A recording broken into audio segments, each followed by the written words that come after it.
Welcome to the Tennessee National Guardsman podcast, where we share extraordinary stories of resilience, triumph, and human spirit. I'm your host, Corporal Kalina Hyche, and today we have the privilege of sitting down with Sergeant First Class Garrett Cushman. Throughout his military career in the Tennessee Army National Guard, Cushman went on 2 deployments, neither of which compared to his current battle with cancer. From undergoing surgery to remove a tumor the size of a baseball, to maintaining a high level of fitness during radiation treatment. Please join me in welcoming Sergeant First Class Garrett Cushman. Well, welcome. I want to start at the very beginning, when you enlisted and your initial ambitions when joining the Tennessee National Guard. So I enlisted kind of on a whim type deal. I had seen my cousin and her husband at the time, Chief Victoria Murphy, just what the Guard had done for them at that time. And I was a sophomore in college, kind of lost. Didn't know what I wanted to do. Didn't know where I wanted to go. So I was like, okay, I'll give it a shot. They talked it up. And my uncle at the time, he was very supportive.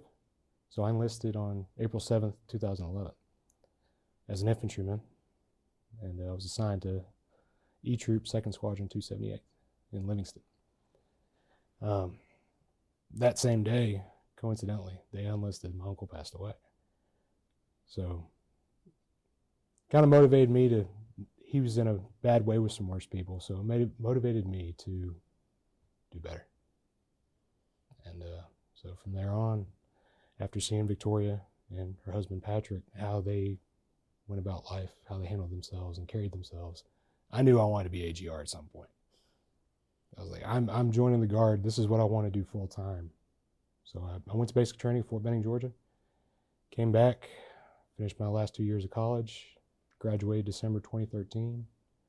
January 2014, I was hired on as a military technician with 269th Military Police Company as an admin tech.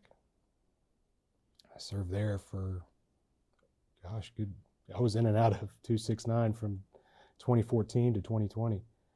I was finally hired on AGR with the 117th Military Police Battalion in Athens as a medical readiness NCO.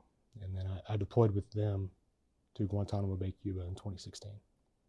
Came back, stayed at 117th for maybe a few more months, and then I was command directed back to 269 in 2018.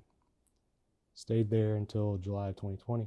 I get a phone call saying, hey, we're gonna deploy. We just got notified that we're gonna deploy to Africa. Life didn't stop from basically November of 2020, from whenever I PCS'd to Alamo and moved into my house in Jackson. It never slowed down, and it hasn't yet. Deployed to Africa, January of 22. That one was just long. And I had a wife and 3 kids at home. So it was stressful on my wife, of course. Holy mackerel. She was handling the whole household by herself. But it was stressful on me too. And towards the tail end of deployment, I started, every time I'd stand up, get lightheaded. I'd have really bad photophobia going from one room to another as far as adjustment of light. Completely white for 10 seconds. And I was thinking it was just from sun exposure.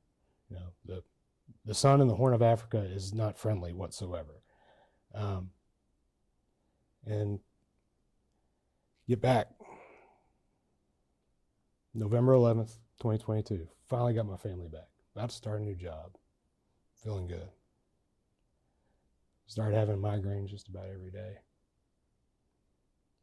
And, again, thinking it's just, from the malaria pills or something that they gave us while we were overseas. Like, okay, it's not just the nightmares that come with it. It's also the, hey, you're going to have some headaches or something.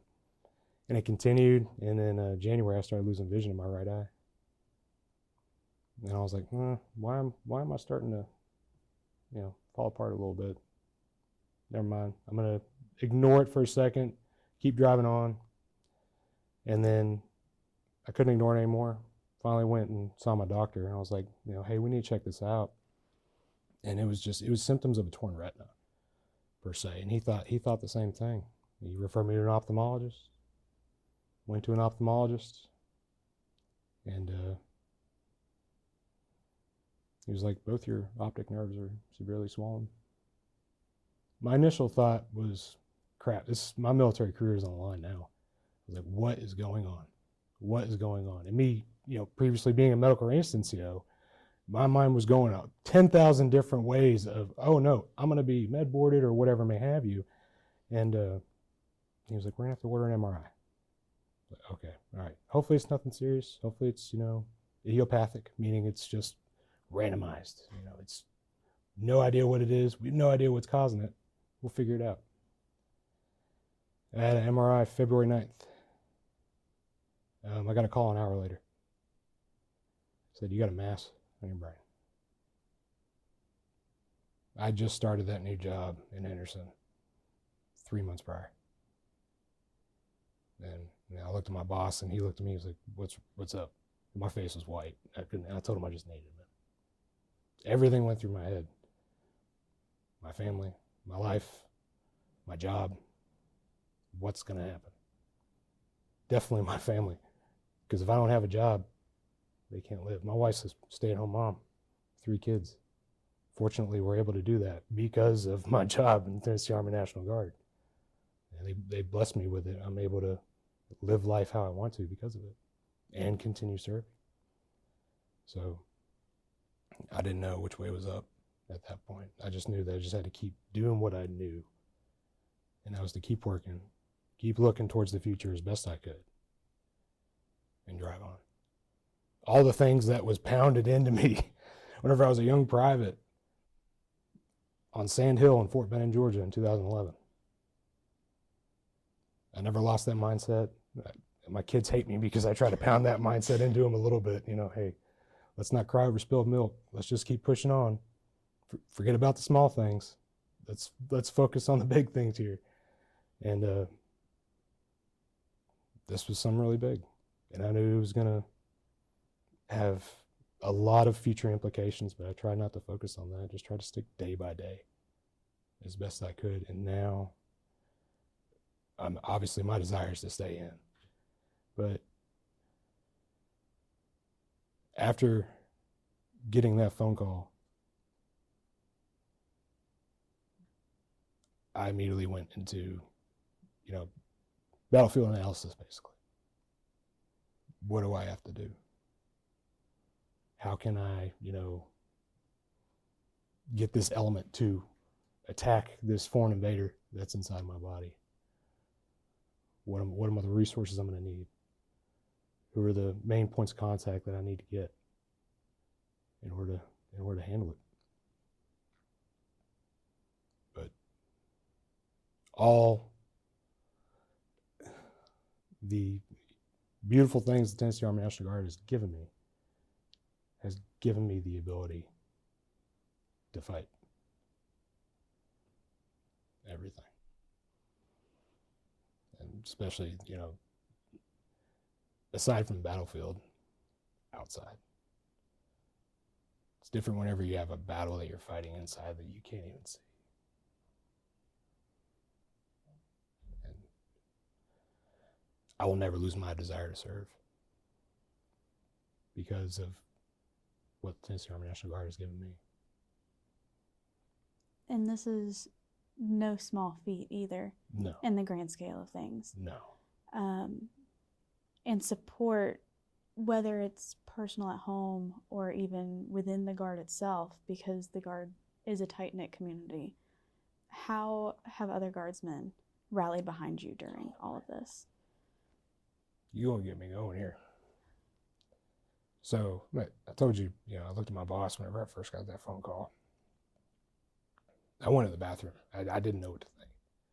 I didn't know whether to cry or scream or to, just all I could do. I just got down on my knees and I prayed. And I was like, Lord, what do I do? What do I need to just show me the right way here? I walked back in the office, and my boss at the time was a Sergeant First Class Patterson. He was like, what's wrong? I told him. He was like, go home. Now, go home. So, one, just that initial, take care of yourself, take care of your family, handle it. We got this. Don't worry about work. we're here. Take care of yourself. That initial, so just that small little tiny bit of support paved the way for how it was gonna go. I showed back up 2 days later. All those guys in there, they were just, we reiterated to me, we have you. We have you. We have this. Anything you need, anything at all, we got you from the top down. And I felt that. That was huge. Huge. Obviously, I had my family. But to have somebody outside and within my organization, it definitely helped me fight and focus on taking care of it and continue to focus on taking care of it. But with my mindset and how I work, I mean, I can't just sit at home and think about the things or, wait for something to happen. I have to actively be doing my job and everything. They constantly kept telling me, dude, just go home. We don't need you here right now. You can go. But I had surgery March 23rd, 2023. I had a full right temporal craniotomy. We didn't know what it was. We didn't know if the tumor was cancerous or not at the time. We just knew that it was the size of a baseball and it needed to get out of there. I woke up and my AO and Sergeant Patterson showed up pretty soon after that. I felt that support. Still do. It's incredible. I've felt it through this whole organization. That was huge. When they left, I cried. Just because of, man, you can't beat that. There's nothing like a brotherhood and a sisterhood in the United States military. There really isn't. That was massive.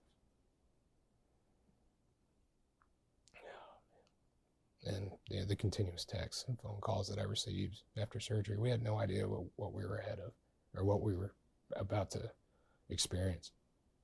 I just had my head cut open. It was an insurmountable amount of pain. But that helped. It eased things a lot. And, Victoria and Patrick, they've been huge too. She's like my sister,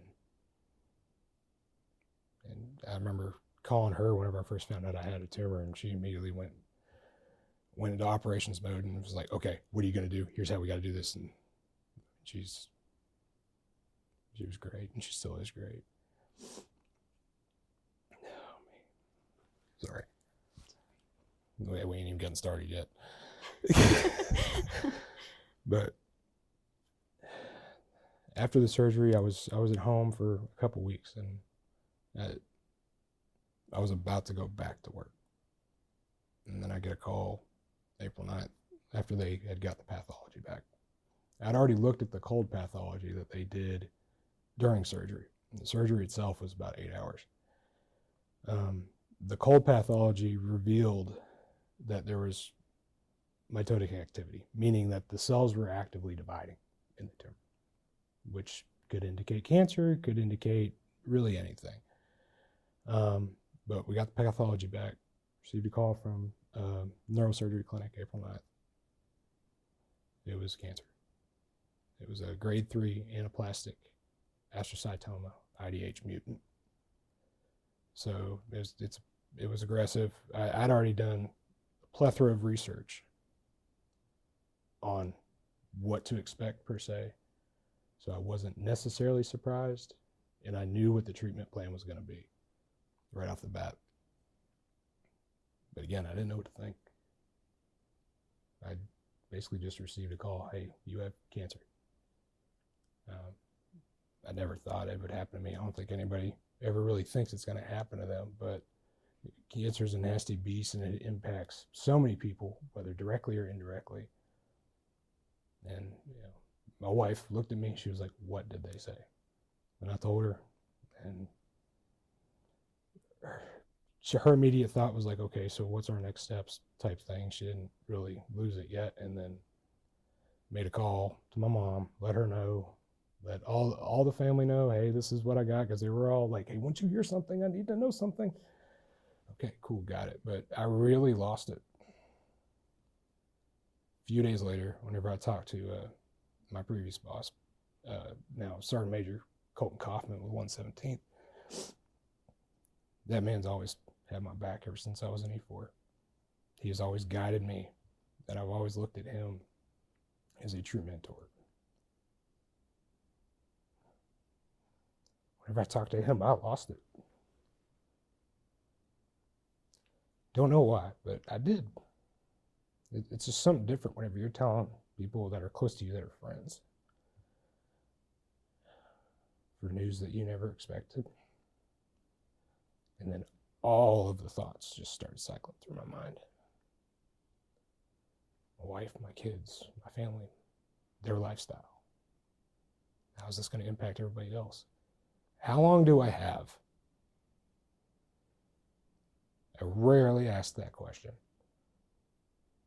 But I mean, yeah, you can only imagine. Your mind's gonna go there. It's gonna go there. Everybody's gonna WebMD it and say, "Oh gosh, what's the survival rate? This, that, and the third." I tried my damnedest not to do that. Tried not to, because I didn't want to hear the statistics. I didn't want to look at them. I'm not a statistic. You're not a statistic. So, found out what the game plan was going to be. I was going to have to go through 6 weeks, 42 treatments of radiation, and I was going to have to do the chemotherapy with it. 42 straight days of chemotherapy. All I kept thinking was like, "Oh gosh, chemo, I'm going to get sick." But I did my darndest to make sure I wasn't going to feel that way. I kept begging my neurosurgeon, "When can I go to the gym? Please, when can I go to the gym?" I was like, "Can we come up with some kind of compromise here? You got me sitting on a couch for 6 weeks, man. I mean, come on." And luckily, my neurosurgeon, God bless him, he's one of the top 25 in the country, but he's so down to earth and so cool. He was like, "All right, here's the deal. Because I like you, you can start walking." That helped, especially after receiving a cancer diagnosis. I mean, that was my outlet. I would just go out and walk.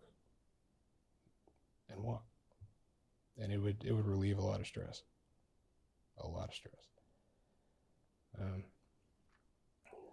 So, I mean, I met with the radiation oncologist first a couple weeks later.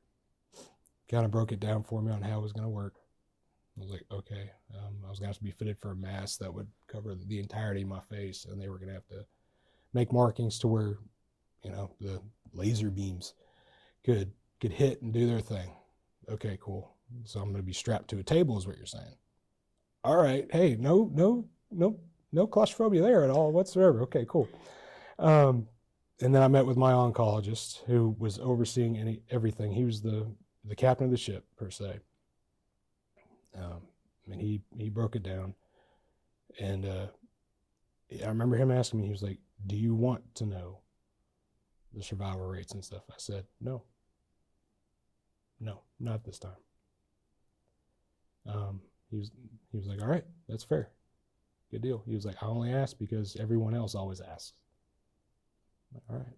But they had to delay treatment because I had what was called a pseudomeningocele. Basically, the dura, which protects your brain, mine did not close in time like it was supposed to prior to treatment. So I had a huge excess of cerebral spinal fluid on the side of my head, and it came out about an inch or two. So they had to drain it and everything else and make sure that was stable before I could begin treatment. But finally, I began treatment towards the end of May. I didn't know what to think. After the first couple, I was like, okay, this isn't so bad. But all I kept thinking when I'd leave treatment is, when can I get back to work? When can I get back to work? I did my darndest to make sure that I could work during radiation. I was straight up told, no, you don't have a choice. You're going to stay home. We love you. We don't want you to burn yourself out. So again, insert military support system. Though I wanted to work, they knew what was better for me at the time, even though I didn't. And I'm forever grateful for that. After just being gone on a year-long deployment and then getting a freaking cancer diagnosis, it gave me the right time with my family that I needed. As hard as it was, with the amount of medication and everything that was on, it altered my personality pretty bad. So again, trying to rebuild a relationship with your spouse. Yeah, most of us that have deployed have been through the yellow ribbon briefs about, coming home and reintegration and everything else. We hadn't even really attempted it yet. We'd put forth an effort, but then this happened. It was extremely difficult. I wasn't myself. I was a terrible person to my wife. I was just angry all the time. I was just mad. And I kept asking myself why. I knew why, but I was oblivious to it. Yelling at my kids. For what? And I blame it on the meds, and they did alter my personality and everything pretty harshly. And so once I was able to stop them, thank God that I was able to stop them and went on and finally, recovered myself back a little bit. But that time with my family was huge. I needed it. I really needed it.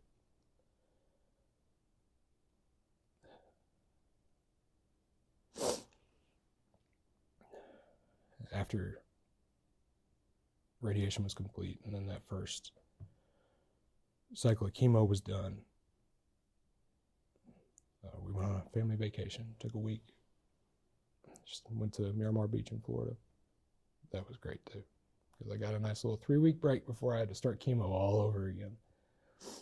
So the oncologist told me I was going to have to do 12 total cycles. We're on a 28-day cycle window, 5 on and then 23 off. At the time, I'd already heard rumbles that I might be, picked up for a promotion and stuff. And I'm like, okay, hey, there's a light here in all this bad that's been going on. I didn't want any more change. I'd already had enough change for the last 3 years and put my family through enough over the last 3 years. But I was about to begin, one of the worst parts of treatment. But I prayed and I was like, hey, I'll take whatever you throw. It's not my plan anymore. Hasn't been this whole time. And the first cycle of what is called adjuvant chemo, I didn't think anything of it. I was fine. Didn't get sick. The first week after, I was extremely tired. I'd already been flat out exhausted after radiation and the regular chemotherapy, but I was really tired, and that's whenever I finally started work back. But those guys there, they knew it. They could recognize it. They're like, "Are you okay, man? Do you need to just step away and work? Do you need to work from home today? Do you need to just stay at home for a little bit?" And I couldn't. I had a gym there. And fortunately, that was huge too. Just being able to work out. But I tried to maintain that mindset that I mentioned previously of just, I can't quit. I can't do it. And the week following that first adjuvant cycle, I was just extremely tired and a lot of pain. And I looked at 5-year relative survival rates for my type of tumor, for my age group. 5-year relative survival for my age group is 27%, meaning that only 27% of patients are alive past that 5-year mark. 10-year relative survival was 11. My type of tumor had an 86% chance of recurrence, meaning it was going to come back. It's not a matter of if, it's a matter of when. Jokingly, I always try to put humor on some stuff because humor helps some people get through it. And the guys in Henderson joined in on this too. I named my tumor Skynet from Terminator because once I had the MRI, the symptoms from the tumor picked up even more, so it became self-aware. Have you seen Terminator? Yes. There you go. It became self-aware. So we had also deemed, once I looked that up and told them that, they were like, okay, if it comes back, it's Cyberdyne. So, yeah, all right, sprinkle a little humor on that. But again, looking at those survival rates, I was like, no, that's not going to be me. Not going to be me. I'm not a statistic. I'm a party of one. Unique.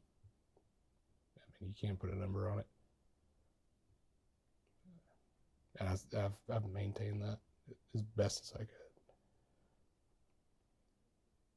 Because what are my kids going to think if I just lay down and become a statistic? I need to do what I can to ensure it doesn't come back. And not only that, but to set an example, not only for my children and my wife, but for those around me. If it does, so be it. But if I can make some kind of impact, especially in this organization, to not quit regardless of your circumstances, I feel like I've served a purpose. And I've done good by the Tennessee Army National Guard and done what the leaders before me have advised me to do, trained me to do. Cancer is a beast. About to enter my 8th cycle of chemotherapy. It gets worse. It does as it builds up. I had hair loss during radiation, primarily just on the side and the back of my head and some spots on my left side. But as I've progressed through chemo, it's been more spotting around and stuff. I mean, luckily it's not intravenous, it's pill form. So, but I've always tried to also maintain a positive light on it. My wife takes photos and videos of everything. So this is life-changing. And with the narrative that it sits in typically, it's always a negative conversation to be had. And I think it's incredible that you focus on having it positive. And so with that, how are you able to maintain that positive outlook when it comes to future challenges even, while still undergoing all of this treatment, the process? From where I have been to, even though I'm still going through treatment, where I am now, being able to overcome, that's my motivation. I've already overcome this much. What's 5 more chemotherapy cycles? Or if it comes back, what's another craniotomy? I've already done it. Send it. That's my motivation. You've already done this once. I'm better for it, for sure. I've gained experience and understood what it can do. Let's go. And I know you've said that you want to leave an impact on those around you, no matter really who it is. What advice would you give to someone, just in general? First, find that inner I can't and figure out what quiets it. And then shut it up. That's something that nobody can tell you. That's something you have to find within inside yourself. It's the minute you say that I can't, you won't. You won't. No matter how loud it screams. If you don't give in. If you don't give in and you keep driving on, you'll win. Or you'll achieve something that you never thought you could. And in effect, you may inspire others around you. You may have, seriously done something that you never thought was possible. Don't give in to the inner I can't. Well, I appreciate you for being able to openly share your story. I know it's not anything easy to just talk about openly, especially for a lot of people out there. Do you have any final words you want to put out there? Oh, man. Don't freaking quit. Don't quit. I'm not done yet, but I'm not going to quit. You'll see me in the gym here in about 2 hours.